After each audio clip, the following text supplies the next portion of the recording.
up here, and he flashed all the stuff, but you saw a guy that just wasn't a refined product yet. You'd see within an at bat, you'd see, man, that was nasty. That was nasty. But then little lack of command, spray, mistake. And that's just gradually, it's been a nice gradual progression for him of just getting a little bit better each and every year. It became an important figure in our bullpen in 2021. Um, or was it, yeah, 2022, you know, um, and then 2023 when he got the opportunity to go into the rotation as a full time, really after going through some lumps in that first month of the season, um, really had a strong season for us the rest of the way. I think tired a little bit at the back end of last year, just being at a place he'd never been innings wise. But on balance, you saw the emergence of a really good starting pitcher in this league. And then obviously coming out this year, it's gone to another level. I think the cutter has become a pitch that he's worked on over the last few years. That's become a real staple for him. It's helped him now become real effective against lefties as well. But he's got all the weapons, the sinker, the curveball, the cutter, the slider. He's got everything that can beat you with really good stuff. The confidence has always been there. I can picture the confidence back in the bubble in 2020, when he was still very raw, but flashing all this stuff, and there was that confidence to follow. And now you're just seeing a guy that really, I feel like he loves pitching and loves all that goes with that. So the physical preparation in the weight room, the pitch design things that they're able to do and what you can learn, and all the way to the game playing. Like he loves everything about pitching, and he's just super competitive. And it's been neat to see him just kind of get better and better each year. Great choice. Aaron, when you guys faced Lugo last month, you said it was one of the best pitching performances against you guys all years. What makes him so tough, and how do you kind of try to use that game to your advantage, seeing him again just a few weeks later? Yeah, hopefully that serves us well. That familiarity. We've seen him a couple times this year. We had a little bit of success with him when we were there in Kansas City in June. But yeah, I thought his last outing against us here was outstanding. And he is one of those guys that he's got everything. You hear that phrase kitchen sink. He's going to throw a little bit of everything. He can sink the ball, cut it, spin it, slow it down, change speeds really well. You might see 8 different pitches in a given time. So hopefully that serves us well, having that familiarity of just seeing him. And but he certainly poses a challenge. Birdie has some results against him in the past. Is he going to be back at first base tomorrow? I haven't made that decision yet. So we'll see. Well, it's kind of one I'm still deliberating on. Thanks. Mm-hmm. Anthony Reber. Hey, Aaron. What was the thinking you guys decided to fly today instead of last night?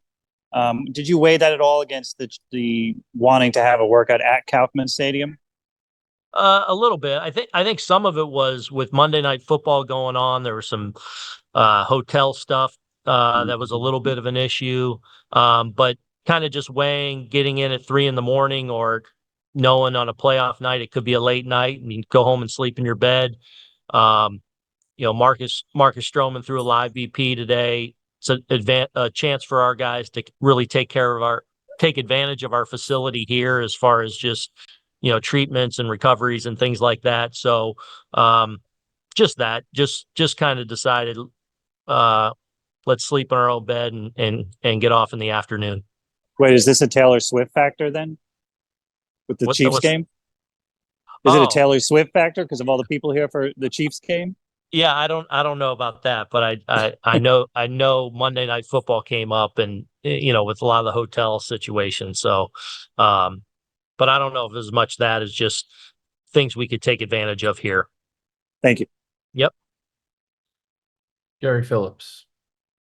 Hey, Aaron. Thanks for chatting again today. I'm just curious, what have you seen from Bobby Wood Jr.'s at bats in this series so far? And without giving too much away, what has allowed you guys to kind of neutralize him?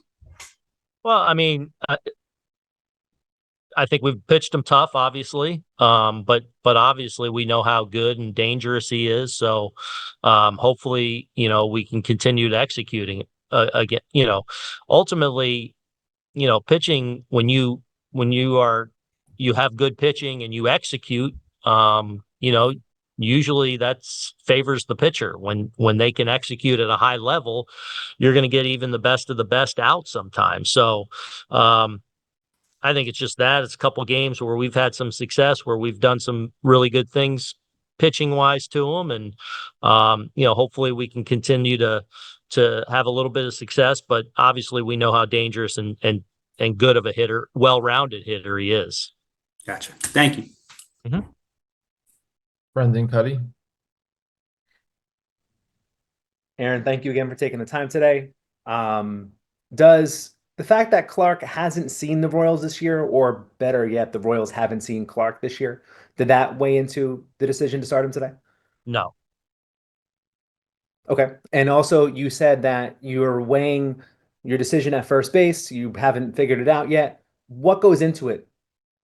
I don't know. I just want to let it, obviously didn't have to make that decision last night or this morning. So just kind of let the day come to us a little bit. And, we'll talk to, a few coaches and things like that, and let who I want to weigh in on that weigh in, and try and make the best decision. It's not always necessarily just who starts the game, but how it sets you up on the bench and things like that. So, yeah, I mean, feel like I have a good decision in front of me. It's really good to see John out there last night handle first base so well in his first go around at that, and really give quality at bats. His at bats last night from jump were really good, and it was really good to see. Thank you. Mm-hmm. Bob Clappish. Hey, Boone, thanks for taking the time for us today. You were just talking about how confident Clark is, but you've also seen Cole and Rodon both get knocked out, and suddenly now the weight of the franchise is on Clark's shoulders. A start like this obviously requires more than talent and ordinary regular season competence. Can you talk about the responsibility he has now to this team, and getting past the Royals? It may come down to just this game. Well, I mean, one of us has to win two more. So, Right. look, there's obviously, look, every game you walk into in the playoffs is crucial, and it's huge and all that. Clark is fully cut out to handle that. Like whatever he goes out and does, and doesn't mean he's going to go dominate, doesn't mean he won't struggle, whatever he does, I know he will be prepared. He will walk out there with confidence and with an expectation to deliver, and he's got the equipment to deliver. So I'm excited to go see him do his thing. I don't worry about him in all the noise that comes with the best of 5 series, and it's game 3 and we're tied on the road. Like, I know he's fully equipped to deal with all that. And all the scenarios that you thought through on this series, I'm sure you didn't think of the possibility of your two best starters getting knocked out. Have the Royals surprised you in any way? Yeah, they've done a great job, no question. I feel like they've put a lot of really good at bats against us, especially last night. Especially with Carlos getting off to such a good start. He was kind of dominant those first 3 innings. Stuff was great, and then to their credit, they took advantage of some mistakes he made in the strike zone last night. And did some really good things, especially with 2 strikes. They were able to do some good things, and made that inning stand up against us. So clearly they're tough, and they are putting together some tough at bats against us. Thank you. Mm-hmm. Max Goodman. Hey, Aaron, thanks for taking the time. Your team had the best road record in the bigs this year. What do you think allowed you guys to have so much success away from home against good teams? Yeah, I mean, not so sure. Like every year is a little bit different. Sometimes it's place and time, man. You get hot on a couple road trips. We had a lot of success on the West Coast this year, which isn't always an easy thing to do. Our 2 West Coast trips were really successful for us. I don't know that it's helps that we're a veteran group is a reason why we've won that many games, because I think it can be just as easy some years where it's the other way around.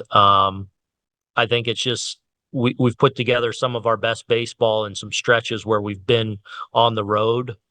We certainly enjoy playing on the road. It's a confident group. Like they know that wherever we are, we know what we're capable of. So I think it's just that. And Royals fans haven't had a home playoff game in almost a decade since the 2015 World Series. What kind of atmosphere do you think it's going to be like these next couple days?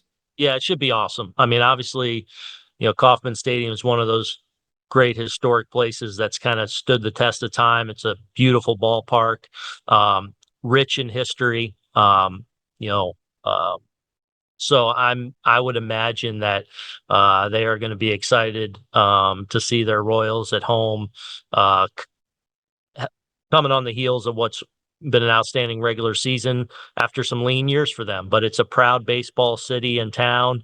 I know they love their Royals, and I would imagine the atmosphere will show that. Thank you. Mm-hmm. Brian Hoke. Aaron, I assume you saw what Jazz said after the game last night about the Royals just getting lucky. Your reaction to that, and any concern about that being bulletin board material for the Royals? Not really. I would disagree. I don't think they got lucky. I think they did a lot of really good things and came in here and beat us last night. So, but I also looked at the line of questionings as it went. I think what he was referring to more was probably, we did hit into some tough luck. There were some hard hit balls, and so that line of questioning continued to where Jazz can be colorful sometimes, and just in his head, because the confidence he has in himself and our group, like, hey, they got lucky work, but I don't think that was the case. They obviously played really well. I think they played two really good games against us and earned themselves a victory last night.